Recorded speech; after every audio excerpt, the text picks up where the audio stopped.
Hi everyone, I'm Rincey and this is Rincey Reads. Today I'm going to be talking about S-Town. This is a podcast that was recently put out by the same people who put together like This American Life and Serial. I'll have a link to it down below in case you guys are interested. I listened to it a couple of weeks ago and I've been thinking about it basically ever since. I have a lot of thoughts and a lot of feelings and they are complicated. So let's just get into it. Before I get started, I'm just going to say that if you haven't listened to S-Town in its entirety, there will be spoilers for the entire thing here because I think a lot of what I want to talk about also happens in like the last couple of episodes. So if you don't want to be spoiled on S-Town, I recommend like turning this off, coming back to it when you have finished, or if you don't plan on finishing or you don't care if you get spoiled, you can continue watching. So like I said, my thoughts on S-Town are really complicated. It's one of those podcasts that by the time I was done with it made me feel really uncomfortable. And I've been thinking about this a lot in terms of the podcasts that have been coming out recently. Let me just say, I listened to both seasons of Serial, and the first season of Serial made me slightly uncomfortable as well. I think it was less the podcast, though, and more the way people were talking about the podcast. The first season of Serial dealt with the death of a young woman and someone who's currently in jail for that crime, and the way people talked about it was just so like dismissive of it. And the way that we talk about these podcasts, we talk about them as forms of entertainment, but because these are actual people with actual situations, it's not just entertainment. I feel the same way about like the news, and I feel the same way about like reality television. Like we create these things that are meant to be entertaining on a certain level, but they involve real people and real situations and their real lives. And we turn these people into like caricatures almost, and we take away all of the complexities and the nuances that might belong in them, and we make them into stereotypes, and we sort of like gawk at them from a distance. And it just makes me really uncomfortable. So I started listening to this podcast because they pitched it as a true crime podcast in the beginning. They talked about how this guy contacted them from this small town in Alabama, and there was some like corruption and crime that was happening in there. And so I was interested in that because that's a idea and story that I'm always really interested in.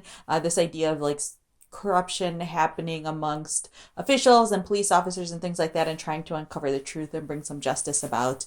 By the end of the 8 episodes, it was 7 or 8 episodes, I can't even remember now. I think it was 7. It turns into something completely different. And in the beginning, I was okay with it because I like sort of character driven stories in my books and in my television shows and all of this stuff. I like stuff that focuses on the complexity of people, and it seemed like S-Town was going to make that turn after the major death happens and after they realize that like this murder wasn't really a murder and things like that.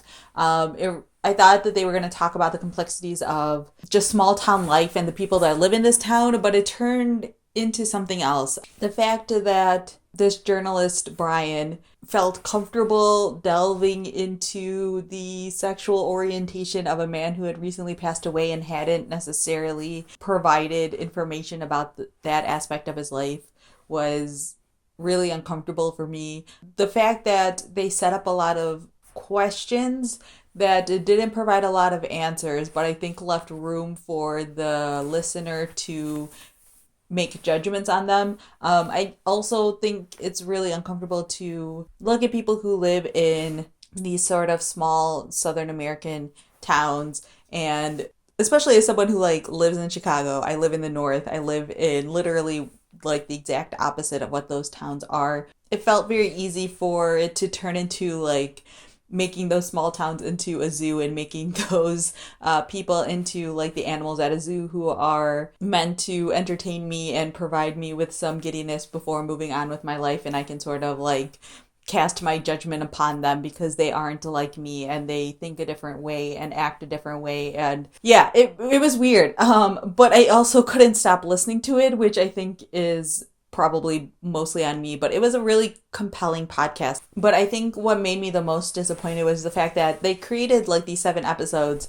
in total and just dropped them all at once. So they didn't have to deal with the real time aspect or the real time reactions while making the podcast like Serial had to deal with, especially in their first season. You know, there was real information that was coming out while they were creating all of these episodes, and they had to adjust episodes in order to accommodate for that new information and all of this stuff. This was completely different in that they just dropped the episodes. So they knew exactly what they were putting out, and they knew what the full arc was going to be. And so the fact that they chose this arc to tell felt a little bit weird because there are so many like gray areas that they go into, and they acknowledge it at certain points, and they come up with their own justifications, but I don't think their justifications are right, or I just don't agree with them at all. There was a really great article on Vox that someone shared with me, and so I'm going to link it down below, and they talk about this really well as well. It basically says, like, S-Town is a great podcast, but that doesn't mean that it should have been made. I've been thinking about this a lot because there's this podcast, I had uncomfortable feelings about Serial, and then there was, like, what I think is the pinnacle of uncomfortable podcasts, which is the Missing Richard Simmons podcast, where this guy, without any prompting, without any sort of encouragement for Richard Simmons, just goes looking for him. And I think that in this age that we're living in, we believe that anyone's lives are somehow belong to us. Like, we don't have any right to delve into anyone's private life without their consent or their right. And so things like Missing Richard Simmons, where he's trying to search out for this man who doesn't want to be found, or purposely like removed himself from the public life for a reason, made me really, really uncomfortable. And I think that this S-Town podcast kind of did the same thing, where they started delving into parts of John's private life that he didn't necessarily want, or we don't know if he wanted out there. And because he's passed away, there's no way to really reconcile with that. And I think that, I don't know, maybe I just give too much reverence to people who have passed away, but at a certain point I'm just like, they're not alive anymore to give their wishes, so how are we supposed to handle that? And I would always edge on the side of caution. But anyways, those are my just complicated thoughts on S-Town. It was great storytelling, but I also kind of don't know if it should have been made, just like the Vox article said.